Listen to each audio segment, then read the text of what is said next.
埃尔多安希望银行提供廉价信贷以推动经济增长，并提出了未来100天的经济行动计划。安卡拉正在转向中国，以克服埃尔多安所说的评级机构的主观评价。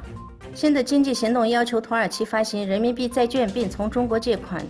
以进行400个新的基础设施和其他展示项目，价值估计为90亿美元。在中国入侵者占领的新疆维吾尔自治区东突厥斯坦，中共政府对维吾尔人及其他少数民族穆斯林的政治欺压、破坏和同化政策日益增加。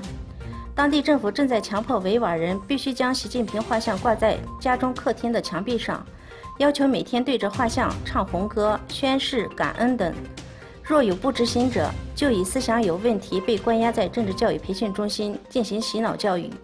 认为情节严重者直接抓捕入狱，无缘无故就被判刑。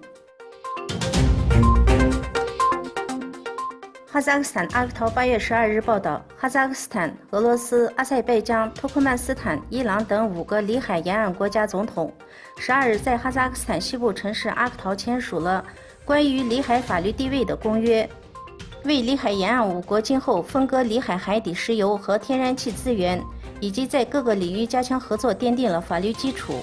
当天，5国总统还签署了6份协议和备忘录，旨在强化5国在运输、贸易、经济、打击恐怖主义以及有组织犯罪等领域的合作。8月1日，美国对土耳其外交部长和内务部长进行了制裁，冻结了其在美国的资产。随后，土耳其对2名美国官员进行了制裁。特朗普批准对土耳其钢铝关税翻倍到50%和20%，这是美国首次对北约盟友实施制裁，使土耳其受到了和俄罗斯、伊朗同样的待遇。可是，德国和意大利表示支持土耳其。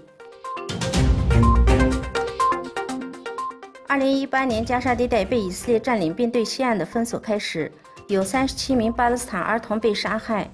世界儿童运动巴勒斯坦分会在一份声明中指出，巴勒斯坦儿童直接成为以色列武装分子蓄意杀害或永久性伤害的目标。